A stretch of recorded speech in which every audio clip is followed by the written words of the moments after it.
If we don't have good mobility of our hips, what that does, it creates a lot of tension in the surrounding areas like our lower back, our knees, even down into the ankles. So I'm going to teach you a simple awareness exercise on how to create better control of the hips, specifically in tilting forward and tilting back. So the exercise I'm going to teach you are called pelvic rocks.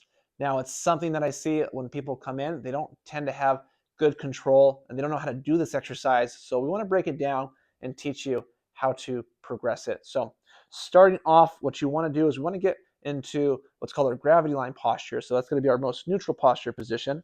Our feet are going to be directly under our hips with our toes facing forward. We want a soft knee bend. We want to make sure that our knees aren't locked out. Create a little bit of a soft bend. Try to find most of your weight back into your heels. Find your hips above your ankle, meaning that I don't want you to be leaning forward towards your toes, keeping the hips above the feet. We're going to find our shoulders stacked over the hips, so we're not rounding forward or hunching forward. So shoulders are back, chest is up, head back, chin in. So we're nice and tall here. What I'm going to suggest you start with is we're going to place our hands on the outside of our hips here.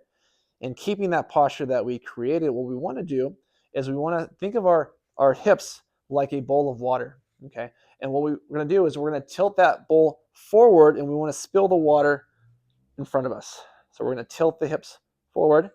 And then from here, we want to tilt the bowl backwards. So this is a posterior tilt and we're spilling the water behind us. And then we're going to spill forward into our anterior pelvic tilt. And then we tilt back. Some people like that analogy. It works for them. Other people, I find a more helpful analogy is you want to think about as you're going into that forward tilt, you're thinking about sticking your butt out behind you. So we're sticking the butt out, Donald Duck posture. Or we can think about tucking the tailbone under as we tilt backwards. So we're tucking our tailbone under, scared dog, and then we're tilting forward with our hips, sticking the butt out. Whichever analogy works better for you, I want you to try to isolate the hips in this way. And so what I mean by that is we're not moving the rest of the body. So if I'm working with somebody, sometimes if we do this exercise, as they go into a posterior tail tuck, they'll round forward.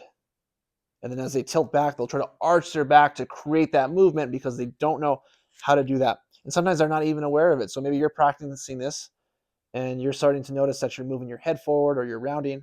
I'm going to have you try to quiet the rest of the body and try to move only your hips. Notice if your legs are starting to lock out or your knees are starting to lock out, try to keep that soft knee bend. See if you can exaggerate that tilting forward of your hips and then exaggerate tilting back. So everything else is nice and quiet. It's helpful to use a mirror so you can see yourself if you're moving or you can record yourself. But right now we're just working in that anterior, posterior tilting of our hips. I like to have the hands here for a little bit of feedback so you can feel if your hips are tilting forward and back. Okay, what I would recommend is I always say for reps, practice up to 50 repetitions with good form. Maybe 10 reps or 20 reps is enough for you. That's okay. You would stop until you feel like you can't do anymore. So we're going to do a few more times. We're going to tuck under, tilting forward, tuck under, tilting forward. Utilize your breathing. Make sure that you're breathing through your nose. Okay, this is our neutral position. I want to teach you one more thing for this variation. So I want you to have one hand on your lower belly and one hand on your lower back. So as we're going into our tail tuck position, I want you to put emphasis on feeling your glutes. So those are our butt muscles. As you go into your tail tuck, the glutes are helping pull the pelvis back in that position. So I want you to gain some awareness there. And then as we tilt forward, the glutes are relaxing. As we tilt back with your hand on your lower belly, I want you to try to focus on the lower belly muscles working because they work in addition to the glutes to help pull that pelvis back. And then we relax. So this is also a little bit of a core exercise for you. See if you can notice those two muscles working, glutes and low core.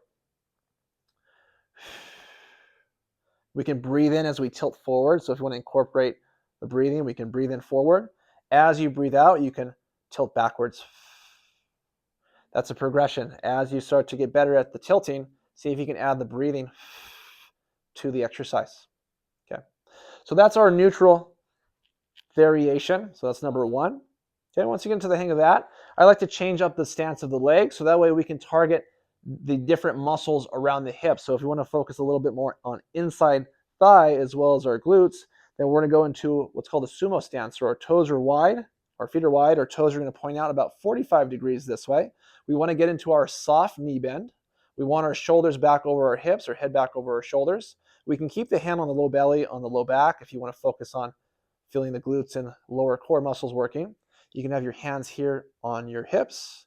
You can have your hands here on your shoulders. So you're keeping the hands out of the equation. But in the beginning, you might want to have a little bit of feedback. That's okay to keep the hands here. Make sure, just like the other variation, we're moving just the hips by itself and not the rest of the body.